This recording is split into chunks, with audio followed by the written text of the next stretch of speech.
Hi friends, అందరూ ఎలా ఉన్నారు? నాకైతే ఈరోజు టమాటా నిలవ పచ్చడి తినాలనిపించింది.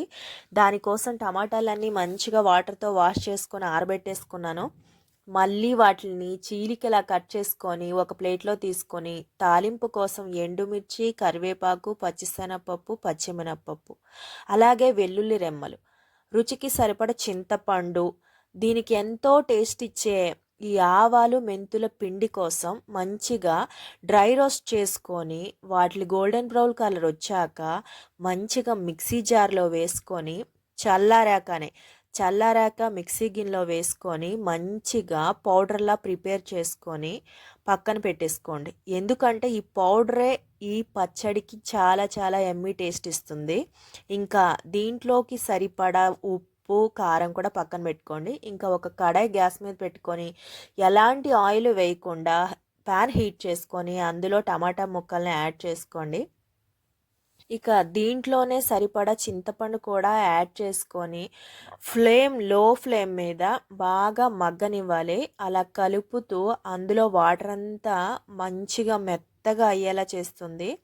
ఆ చింతపండు టమాటా మెత్తగా అయ్యేంత వరకు మూత పెట్టేసుకొని లో ఫ్లేమ్ మీద బాగా మగ్గనివ్వండి.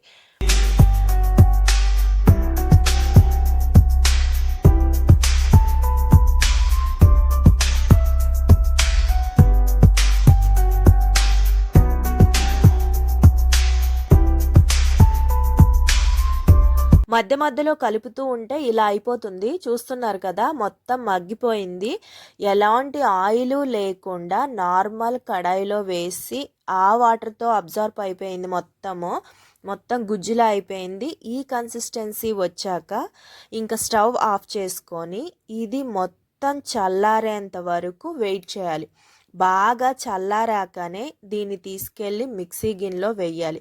దీంట్లోనే వెల్లుల్లి రెమ్మలు, ఉప్పు, కారం, ఆవు పిండి మొత్తం అన్నీ వేసి మెత్తని పేస్ట్లా గ్రైండ్ చేసుకోవాలి. చూస్తున్నారు కదా, ఇలా మెత్తని పేస్ట్ చేసుకున్నాక దీన్ని మనం వేడి నూనెలో వేసి తాలింపు వేస్తుంటే ఉంటుంది మజా, మామూలుగా ఉండదు.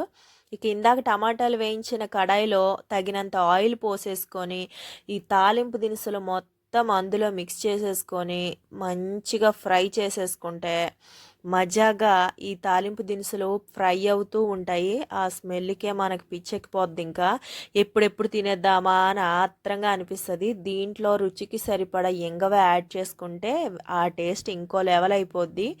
ఆ వేడి నూనెలో ఆ టమాటా ప్యూరీ మగ్గిపోయి ఆ నూనెంతా ఆ పేస్ట్ అబ్జర్వ్ చేసుకునేంత వరకు దాంట్లో ఫ్రై చేస్తూనే ఉండాలి. మొత్తం ఆయిల్ అంతా ఇంకిపోయేంత వరకు పైకి తేలుతుంది. చూస్తున్నారు కదా, ఈ కన్సిస్టెన్సీ వచ్చేంత వరకు ఫ్రై చేసుకొని స్టవ్ ఆపేసుకోవాలి. మంచిగా చల్లారనివ్వండి. బాగా చల్లారాకనే మీరు ఏదైనా సరే స్టోర్ చేయడానికి బాగుంటుంది. చల్లారాక ఇలా గాజు సీసాలో స్టోర్ చేసుకొని పెట్టుకుంటే మీకు 4 months అయినా ఉంటుంది. ఇంకా నా వల్ల అయితే కావట్లేదు. వెంటనే ఆ మూకిట్లో వేడి అన్నం వేసుకొని మంచిగా కలుపుకొని తింటే కానీ తృప్తిగా అనిపించదు.